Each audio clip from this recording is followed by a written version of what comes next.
नमस्कार साथियों, आपका स्वागत है इस वीडियो में। आज का ये वीडियो बहुत ही रोचक और जानकारी से भरपूर होने वाला है क्योंकि हम चर्चा करेंगे नए सीसीएस पेंशन रूल्स 2021 की, जिसने पुराने सीसीएस पेंशन रूल्स 1972 को बदल दिया है। ये वीडियो पेंशन नियमों का दूसरा भाग है। पहले भाग में मैंने रूल 1 से 26 तक समझाया था, जिसमें परिवार की परिभाषा, वेतन की गणना यानी इमोल्यूमेंट्स, राज्य सरकार, स्वायत्त संस्थान या कॉन्ट्रैक्ट में की गई सेवा को गिनने के नियम और फैमिली पेंशन के दावों के बारे में विस्तार से उदाहरण सहित बताया था। अगर आपने वह वीडियो अभी तक नहीं देखा है तो ऊपर दिए गए लिंक पर क्लिक करें। उसका विवरण मैंने डिस्क्रिप्शन बॉक्स में भी दिया है। आज हम रूल 27 से रूल 41 तक की चर्चा करेंगे, यानी हम जानेंगे अलग अलग प्रकार की पेंशन और उनके नियम, आसान भाषा और उदाहरणों के साथ। इसलिए आपसे निवेदन है कि इस वीडियो को अंत तक ज़रूर देखें। साथियों, इस वीडियो से पहले मैंने कुछ और महत्वपूर्ण वीडियो बनाए हैं। मैंने यूपीएस जो कि 2 सितंबर 2025 की अधिसूचना पर एक विस्तृत वीडियो है, जिसमें नोटिफिकेशन को आसान भाषा और उदाहरणों के साथ समझाया है। उसका लिंक मैंने ऊपर दिया है और डिस्क्रिप्शन बॉक्स में भी दिया है। यूपीएस पर इससे पहले भी मैंने वीडियो बनाए थे, जिसमें individual corpus, benchmark corpus, pool corpus जैसी शर्तों और उनका आपके भविष्य के पेंशन पेआउट्स पर प्रभाव, गणना और उदाहरणों के साथ समझाया था। ये वीडियो आपको ये तय करने में मदद करेंगे कि आपके लिए यूपीएस या एनपीएस में से कौन सा विकल्प बेहतर है। मेरा पिछला वीडियो एलटीसी यानी लीव ट्रैवल कंसेशन पर था, जिसमें मैंने अब तक के सभी सरकारी आदेश और उनके फ़ायदे सरल भाषा और उदाहरण सहित समझाए थे। यदि आप अपनी सेवा के दौरान एलटीसी सुविधा का लाभ उठाना चाहते हैं तो वह वीडियो ज़रूर देखें। दोस्तों, आप सभी से मेरा निवेदन है कि इस वीडियो को लाइक करें और अपने मित्र व सहकर्मियों के साथ शेयर करें, क्योंकि आप जानते हैं कि सरकारी नियम, अधिसूचना और मेमोरेंडम को पढ़कर उनका सरल और रिकॉर्डेड विजुअल रूप में प्रस्तुत करना आसान काम नहीं है। मेरा प्रयास है कि हर कर्मचारी इन वीडियो से लाभान्वित हो सके। आज के वीडियो में हम इन विषयों पर चर्चा करेंगे: नौकरी में बीच का अंतराल और उसका असर, सेवा में अंतराल को माफ करने का नियम, अंतर्राष्ट्रीय संस्थाओं में काम करने पर पेंशन, वेतन और औसत वेतन कैसे तय होगा, रिटायरमेंट की आयु पूरी होने पर मिलने वाली पेंशन, स्वेच्छा से रिटायर होने पर मिलने वाली पेंशन, राज्य सरकार की नौकरी में जाने पर पेंशन, कंपनियों निगमों में जाने पर पेंशन, जब विभाग को पीएसयू बनाया जाए तब पेंशन, जब विभाग को स्वायत्त संस्था बनाया जाए तब पेंशन, बीमारी या अशक्तता की वजह से पेंशन, अनिवार्य रिटायरमेंट पर पेंशन और करुणामूलक भत्ता यानी कंपेंसेटरी अलाउंस। तो चलिए साथियों, फिर शुरू करते हैं। Rule 27, effect of interruption in service. मान लीजिए श्री वर्मा ने बिना अनुमति के लंबा ब्रेक लिया है। अब उन्हें डर है, क्या मेरी 15 साल की सेवा बेकार हो जाएगी? इसका उत्तर रूल 27 में है। इसमें मुख्य बिंदु है, सामान्य नियम में मैं बताना चाहूँगा, अगर सेवा में रुकावट हो रही है तो पुरानी सेवा खत्म मानी जाती है। लेकिन कुछ स्थितियों में सेवा को फोरफिट नहीं माना जाता है। इसमें है अनुमत अवकाश, बिना अनुमति का अवकाश जब तक पद भरा न हो, निलंबन, अगर बाद में बहाल हो गया हो या फिर रिटायर हो जाए या फिर मृत्यु हो जाए तब, पब्लिक इंटरेस्ट यानी लोक हित में गैर योग्य सेवा में तबादला, ट्रांसफर के समय जुड़ने का समय, इसका मतलब ज्वाइनिंग टाइम है, विशेष प्रावधान, बिना अनुमति की अनुपस्थिति को सक्षम प्राधिकारी अवैतनिक अवकाश में बदल सकता है। उदाहरण के तौर पर, अगर श्री वर्मा निलंबित हुए थे लेकिन बाद में बहाल कर दिए गए तो उनके पूरे 15 साल की सेवा पेंशन के लिए मान्य होगी। Rule 28, condonation of interruption in service, मतलब अगर सेवा में ब्रेक हुआ है, इंटरप्शन हुआ है तो उसकी माफ़ी। मान लीजिए सुश्री अनीता ने 10 साल सेवा की, बीच में थोड़े समय का गैप आया और फिर दोबारा ज्वाइन किया। वह सोच रही है कि क्या मेरे पिछले जो 10 साल है वो गिने जाएंगे कि नहीं। इसका उत्तर रूल 28 में दिया गया है। इसके मुख्य बिंदु क्या है? ऑटोमेटिक कॉन्डोनेशन यानी स्वतः माफ़ी, अगर सर्विस बुक में कोई नकारात्मक टिप्पणी नहीं है तो उस गैप को माफ़ किया जा सकता है और पहले की सेवा जुड़ सकती है। इसके एक्सेप्शन क्या है? इस्तीफा या बर्खास्त की या हटाया जाना या हड़ताल, इन मामलों में पहले की सेवा नहीं गिनी जाएगी। महत्वपूर्ण क्या है इसमें? जो गैप का समय सेवा नहीं माना जाएगा, सिर्फ गैप से पहले की सेवा गिनी जाएगी। इसमें प्राधिकरण की क्या भूमिका होती है? अधिकारी सेवा में गैप को माफ कर सकता है या अस्वीकार भी कर सकता है, सिर्फ गंभीर मामलों में, लेकिन कर्मचारी को सुनवाई का अवसर देना अनिवार्य है। उदाहरण के तौर पर, अगर सुश्री अनीता के 3 महीने का ब्रेक इस्तीफा नहीं था, तो उनके पहले के 10 साल की सेवा पेंशन में जुड़ जाएगी। रूल 29, अंतर्राष्ट्रीय संस्थाओं में डेपुटेशन। ये नियम उन सरकारी कर्मचारियों पर लागू है जिन्हें यूएन या फिर आईएमएफ या फिर वर्ल्ड बैंक या फिर एडीबी या फिर कॉमनवेल्थ सेक्रेटरीट जैसे अंतर्राष्ट्रीय संस्थाओं में भेजा जाता है। इसका पहला विकल्प है कि विदेश सेवा के दौरान अगर पेंशन योगदान भरा जाता है एम्प्लॉय के द्वारा, तब वह अवधि पेंशन के लिए गिनी जाएगी। दूसरा विकल्प क्या है? योगदान अगर नहीं भरते हैं, ना भरे अगर, तब वह अवधि पेंशन के लिए नहीं गिनी जाएगी। यदि पहले भुगतान किया गया हो तो वो भी लौटा दिया जाएगा। ये चुनाव सीधे आपकी पेंशन योग्यता और कुल सेवा अवधि को प्रभावित करता है। उदाहरण के तौर पे, यदि किसी अधिकारी ने यूएन में 4 साल बिताए और योगदान भरा, तो ये 4 साल उसकी योग्यता में जुड़ेंगे। रूल 30, क्वालिफाइंग सर्विस की नियमित सत्यापन।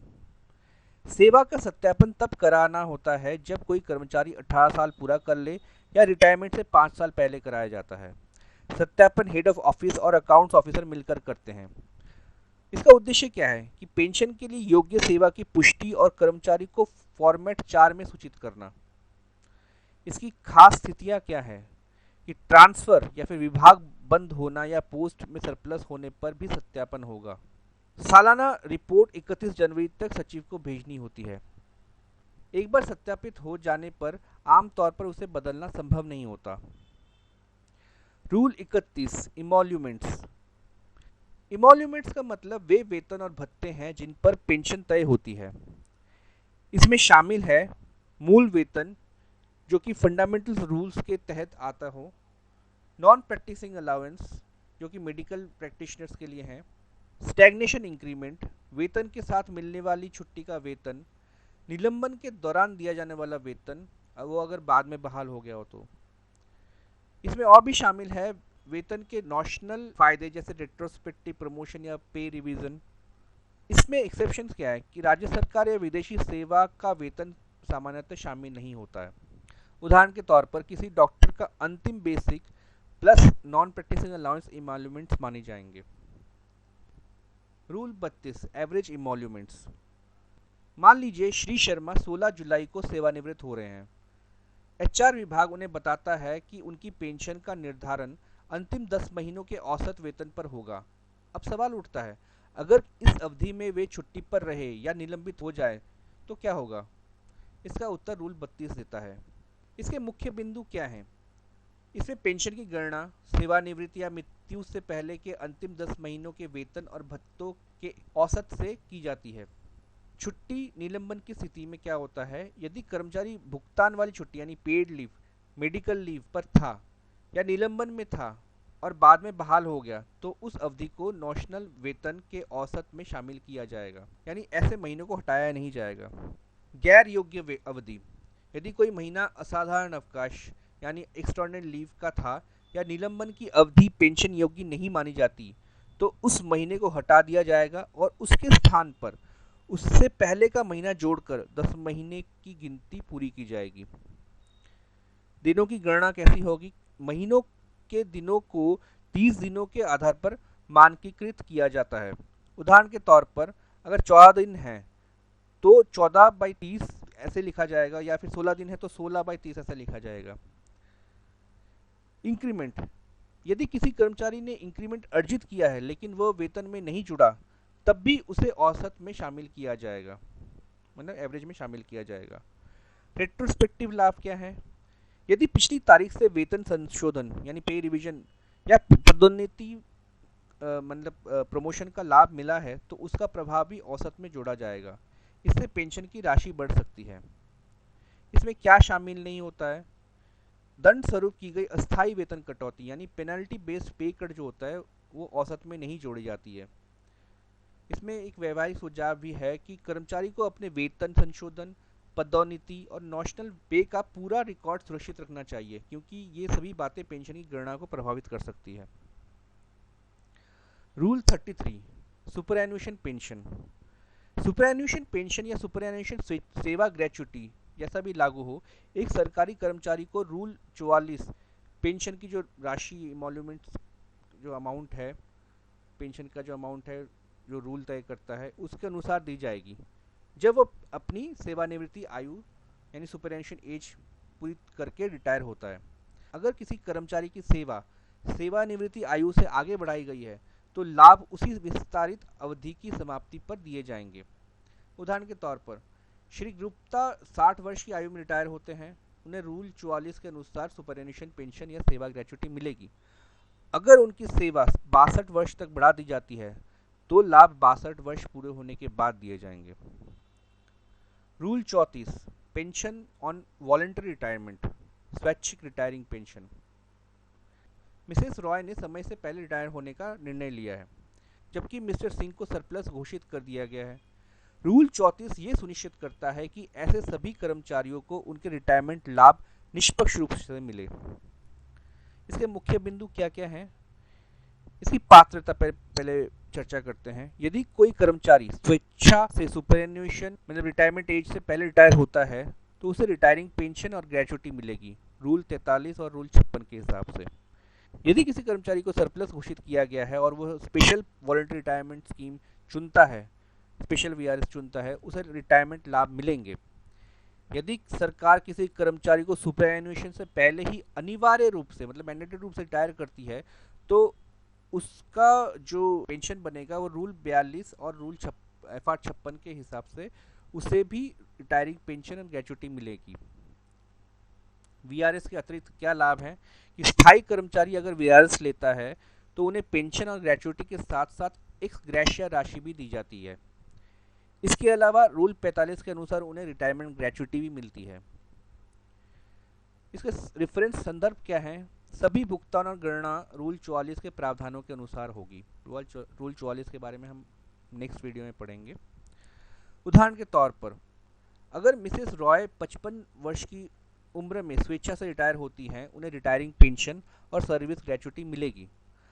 अगर मिस्टर सिंह सरप्लस घोषित होकर वीआरएस चुनते हैं, उन्हें pension plus gratuity plus x gratia भुगतान मिलेगा। रूल 35, राज्य सरकार में एब्जॉर्प्शन होने पर पेंशन। मान लीजिए श्री रमेश जो एक केंद्रीय सरकारी अधिकारी हैं, उनको राज्य सरकार में नौकरी का ऑफर मिला है। अब उनका सवाल है, क्या मेरी केंद्र सरकार की अब तक की सेवा पेंशन में गिनी जाएगी? रूल 35 इसका साफ उत्तर देता है। जो इसमें सेवानिवृत्ति मानी गई है, डीम रिटायरमेंट, वो क्या है कि जिस दिन श्री रमेश राज्य सरकार में एब्जॉर्ब होते हैं उसी दिन से उन्हें केंद्र सरकार से सेवानिवृत्त माना जाएगा, यानी उनकी केंद्र सेवा वहीं पर समाप्त हो जाएगी। इसे क्या लाभ है? एब्जॉर्प्शन की तारीख तक की कुल सेवा अवधि और उस दिन के वेतन मतलब इमोल्यूमेंट्स के आधार पर उन्हें पेंशन या सर्विस ग्रेच्युटी मिलेगी। इसके साथ ही उन्हें रिटायरमेंट ग्रेच्युटी मिलेगी जो रूल 44 और 45 के अनुसार होगा। इसकी कुल ग्रेच्युटी सीमा क्या है? केंद्र और राज्य दोनों जगह से मिलने वाले संयुक्त ग्रेच्युटी उस सीमा से ज़्यादा नहीं हो सकती जो श्री रमेश को केंद्र सरकार में बने रहने पर मिलती। इसे क्या विकल्प है?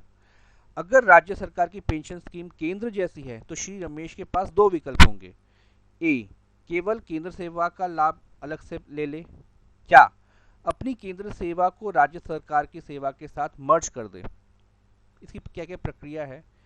इस अब्जॉर्प्शन की औपचारिकता पूरी करना जरूरी है, जिसमें रिलीविंग ऑर्डर मतलब केंद्र से मुक्त करने का आदेश, ज्वाइनिंग डेट मतलब राज्य सरकार में शामिल होने की तारीख, लीव रेगुलराइजेशन मतलब छुट्टियों का समायोजन और रिजिग्नेशन एक्सेप्टेंस इस्तीफे की स्वीकृति, ये प्रोसेस में है एब्जॉर्प्शन के केस में।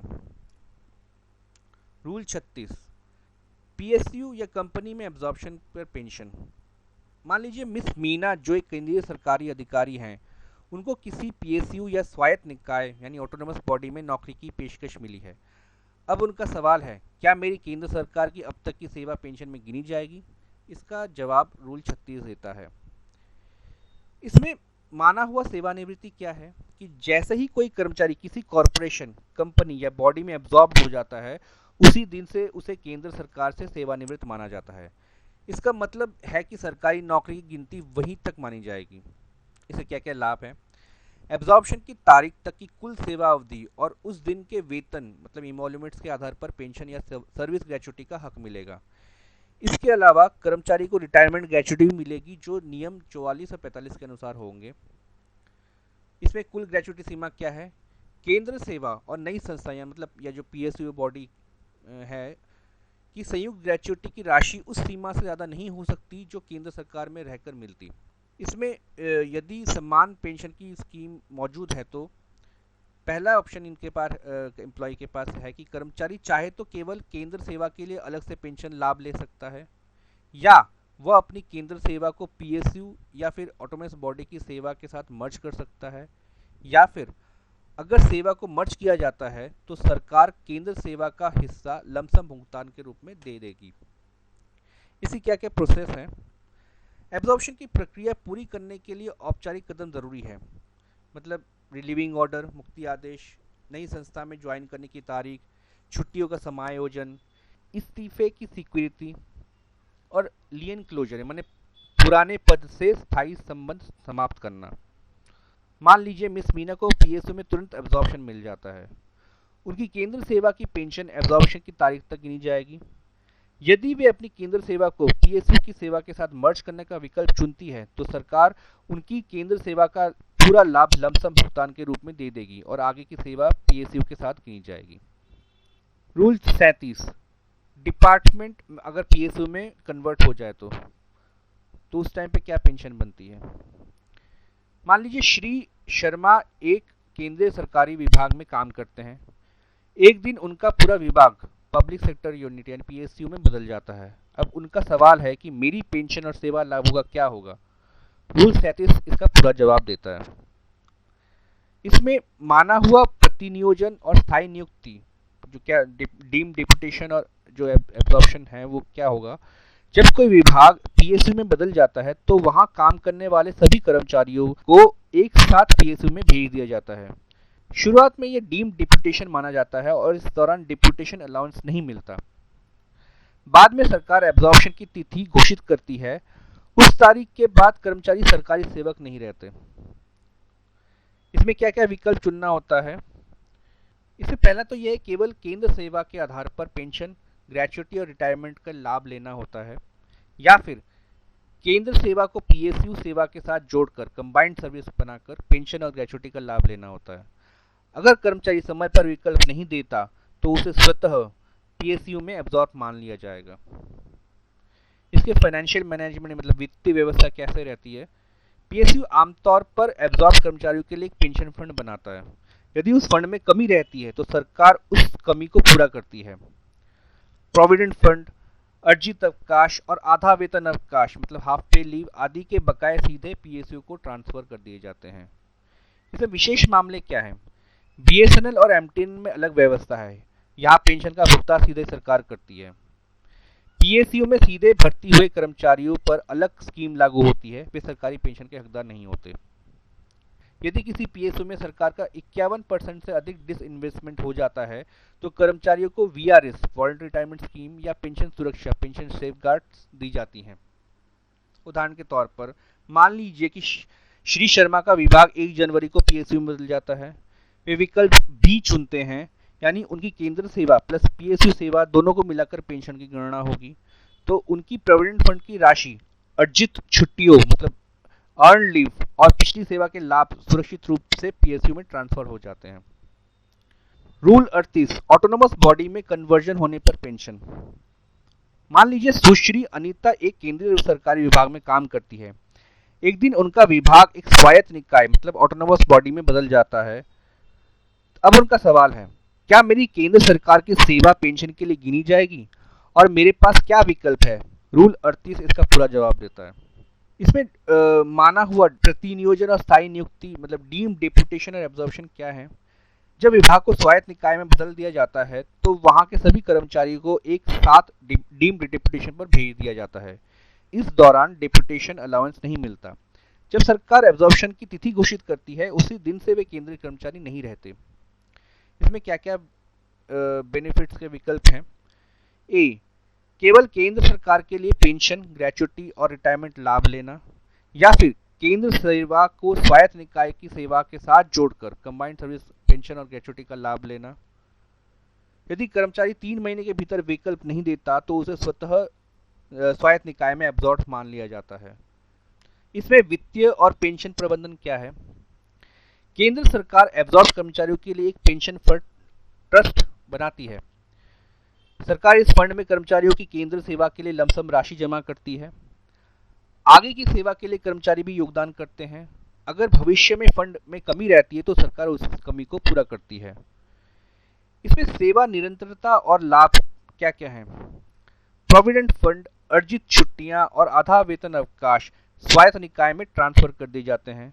यदि किसी कर्मचारी के बाद में स्वायत्त निकाय से मिसकंडक्ट या डिसमिसल के कारण निकाला जाता है तो ये उसके पहले अर्जित केंद्र सरकार की पेंशन को प्रभावित नहीं करता। यदि कर्मचारी विकल्प बी चुनता है तो उसे संयुक्त सेवा के आधार पर डीएनएस रिलीफ, फैमिली पेंशन और अन्य लाभ भी मिलते हैं। इसकी सुरक्षा प्रावधान मतलब सेफगार्ड्स क्या है ऑन डिसइन्वेस्टमेंट? यदि सरकार स्वायत्त निकाय में 51% से अधिक डिसइन्वेस्टमेंट करती है तो कर्मचारियों को वीआरएस, सेवा जारी रखने और पेंशन की गारंटी जैसी सुरक्षा मिलती है। इससे क्या क्या एक्सक्लूजन्स हैं? ये नियम आकाशवाणी, दूरदर्शन के कर्मचारियों पर लागू नहीं होते। इसके अलावा कुछ विशेष सेवाओं पर जैसे आईआईएस, इंडियन इंफॉर्मेशन सर्विस, और सीसीएस, सेंट्रल सेक्रेटरीट सर्विस पर भी लागू नहीं होता। Rule 39, invalid pension. Shri Ramesh जो एक सरकारी कर्मचारी हैं, उनको एक ऐसी बीमारी हो जाती है जिससे वह स्थायी रूप से अपना काम करने के योग्य नहीं रहते। अब वे सोचते हैं कि क्या मैं मेडिकल आधार पर रिटायर होकर पेंशन पा सकता हूं? रूल 39 इस प्रक्रिया को स्पष्ट करता है। इसकी क्या एप्लीकेबिलिटी है? अगर विकलांगता right of persons with disabilities act 2016 की धारा 20 के अंतर्गत आती है तो उसके लिए प्रमाणित विकलांगता प्रमाण पत्र आवश्यक है। अन्य शारीरिक या मानसिक बीमारियां जो कर्मचारी को स्थायी रूप से अयोग्य बना दे, उनके लिए भी कर्मचारी हेड ऑफ डिपार्टमेंट को आवेदन देकर इनवैलिड पेंशन मांग सकता है।